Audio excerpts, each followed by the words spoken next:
నమస్కారం. వార్తా విశ్లేషణ కార్యక్రమం లైవ్ షోకి స్వాగతం. ముందుగా ఈరోజు విశ్లేషణ. సాక్షి తెలంగాణ గంటకు 220 కిలోమీటర్ల వేగంతో ప్రయాణించే హైస్పీడ్ రైల్ కారిడార్ నిర్మాణానికి రైల్వే శాఖ చేపట్టిన ప్రాథమిక సర్వే తుది దశకు చేరుకుంది. వచ్చే మార్చి నాటికి ప్రిలిమినరీ సర్వే పూర్తవుతుంది.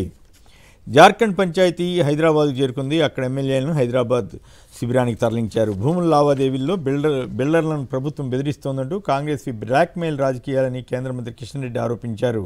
ఇక కాపాడలేము అమ్మేద్దామంటూ హౌసింగ్ బోర్డు దిల్ భూములపై రాష్ట్ర సర్కారు యోచన అంటూ కథనాన్ని ఇచ్చారు.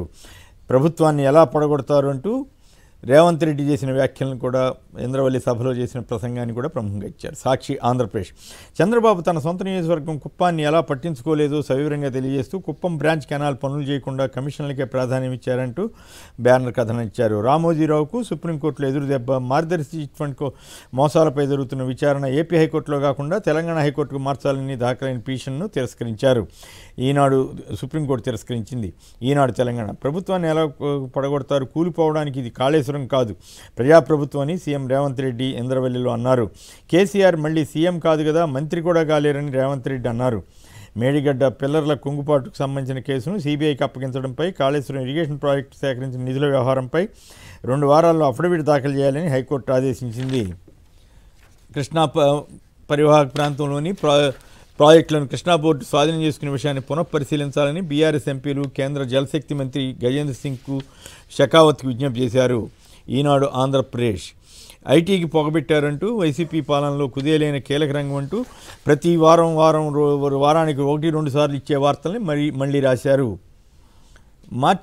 మార్చిన వాటిలో మళ్ళీ మార్పు అంటూ వైసీపీ నియోజకవర్గాల సమన్వయకర్తల మార్పు వల్ల మరోసారి వైసీపీ అధిష్టానం రివర్స్ చేసిందంటూ కథనాన్ని ఇచ్చారు. ఆర్బీకే ఉద్యోగిని ప్రాణం తీసిన ఎరువుల విక్రయాలంటూ మరొక అసత్యపు వార్తనిచ్చారు. బస్సులు లేవండి, బడులకు రాకండి అంటూ వైఎస్సీపీ ప్రచార సభ మీద కూడా విషం జల్లారు.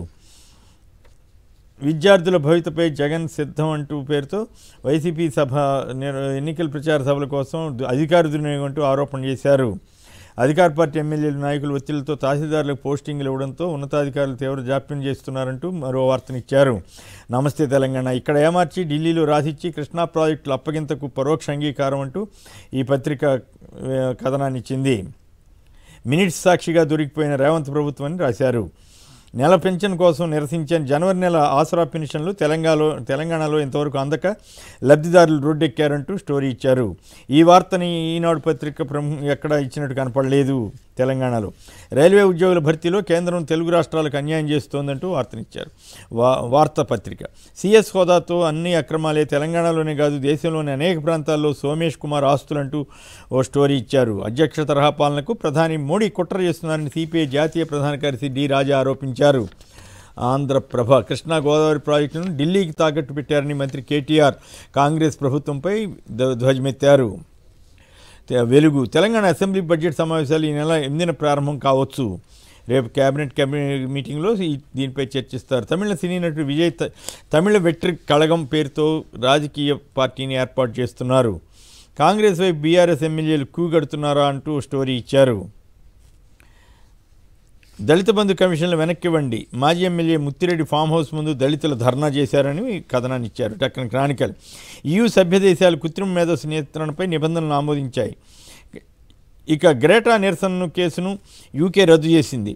హిందూ. ఇజ్రాయెల్తో యుద్ధాన్ని నిలిపివేసి బందీలైన ఖైదీల మార్పిడి ఒప్పందాన్ని హమాస్ మద్దతు ఇచ్చిందని మధ్యవర్తి ఖతార్ తెలిపిన తర్వాత గాజాలో మరోసారి దాడులు జరిగాయి. Times of India. బీజేపీ పాలిత ఉత్తరాఖండ్లో బహుభార్యత్వంపై నిషేధంతో పాటు సహజీవనాన్ని కూడా ధృవీకరిస్తూ డిక్లరేషన్ తప్పనిసరి చేసే అవకాశాలు కనిపిస్తున్నాయి. సహజీవన డిక్లరేషన్ తప్పనిసరి చేస్తూ ప్రభుత్వానికి ఉమ్మడి పౌర స్మృతి ముసాయిదాను justice Prakash Desai committee CM Pushkar Singh ధామీకి నివేదికనిచ్చారు. త్వరలో దీనిపై చట్టం తెస్తామని సీఎం చెప్పారు. ఇవి ప్రధానంగా ఏ పత్రికలో వచ్చిన వార్తా విశేషాలు, వాటికి సంబంధించిన విశ్లేషణ. ఇక ఈరోజు ఈనాడు అలాగే ఆంధ్రజ్యోతి రాసిన పచ్చి అబద్ధాలు ఏమిటో తెలుసుకుందాం. ఈనాడు అబద్ధం నెంబర్ 1. ఈనాడు ఈరోజు అసత్య కథనాలు యథాప్రకారం తనదైన శైలిలో వండివార్చింది.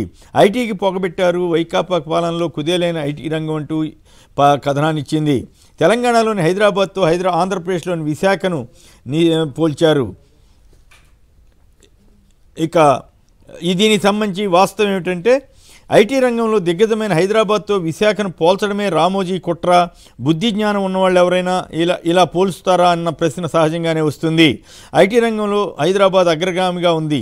విశాఖలో అక్కడ ప్రతి అభివృద్ధి కార్యక్రమానికి ఇదే ఈనాడు రామోజీరావు, చంద్రబాబు తదితరులు అడ్డుపడుతున్న సంగతిని మాత్రం విస్మరిస్తీ అబద్ధాలు మాత్రం రాస్తున్నారు.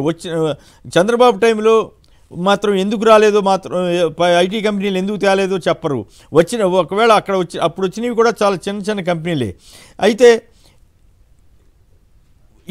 ఇటీవల జగన్ ప్రభుత్వం వచ్చాక వివిధ కంపెనీలకు రెడ్ కార్పెట్తో స్వాగతం పలికారు. Infosys, Amazon, Adani data centre తదితర కంపెనీలు జగన్ ప్రభుత్వ టైంలో వస్తున్నప్పటికి కూడా, ప్రభుత్వం ఐటీ కోసం ప్రత్యేక భవనాలు నిర్మిస్తున్నప్పటికి కూడా యథాప్రకారం బురద తల్లి రామోజీరావు తన దురద తీర్చుకున్నారు.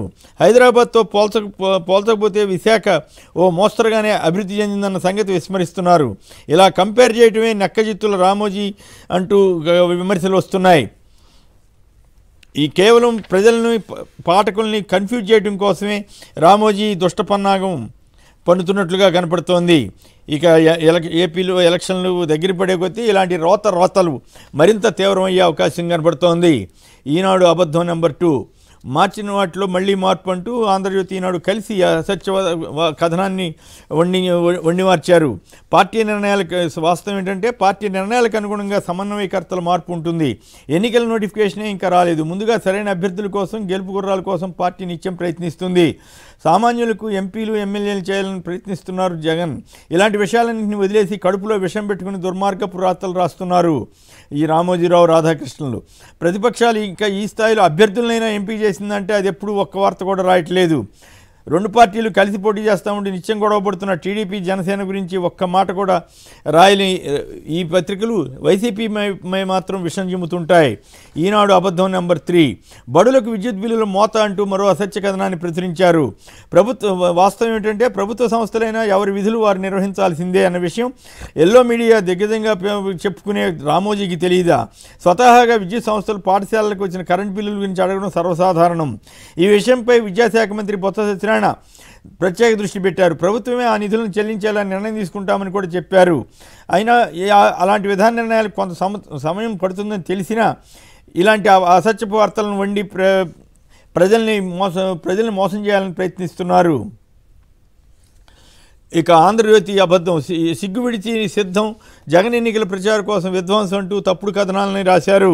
వాస్తవం ఏంటంటే, సిద్ధం సభ కోసం రోడ్డు పక్కన చదువు చేస్తున్న ఫోటోను ప్రచురించి మొత్తం రాష్ట్రమంతా విధ్వంసం జరిగిపోయినట్లు గగ్గోలు పెడుతున్నారు. గతంలో చంద్రబాబు టైంలో సభలకు ఏర్పాట్లే జరగనట్లు, అక్కడికి ఇటీవల ఇప్పుడు తెలుగుదేశం నడుపుతున్నటువంటి సభలకి బస్సులే పెట్టనట్లుగా పచ్చి అబద్ధాలు రాస్తూ వైసీపీ పైన విషం చిమ్ముతున్నారు. కేవలం వైసీపీ అధినేత ముఖ్యమంత్రి జగన్ అధ్యక్షతన జరుగుతున్న సిద్ధం సభలకు భారీ ఎత్తున స్పందన వస్తుండటంతో చూసి ఓడవలేక ఈనాడు, ఆంధ్రజ్యోతి ఇలాంటి పచ్చి అబద్ధాలు రాయటానికి పోటీ పడుతున్నాయి. ఇంకా అనేక వార్తలు ఈ రకంగా రాశారు. అవన్నీ లెక్కలేసుకుంటూ పోతే కనీసం ప్రతిరోజు కూడా 40-50 అబద్ధపు వార్తలను ఈనాడు, ఆంధ్రజ్యోతి సృష్టిస్తున్నాయి. విశాఖ నగర శివారులో రూరల్ నియోజకవర్గం నుంచి ఒక ఎమ్మెల్యే అంటూ ఒక కథనాన్ని రోజువారీగా ఏదో ఒక ఎమ్మెల్యే మీద పడి ఏడవటం అనేటువంటి కార్యక్రమాన్ని నడుపుతున్నారు.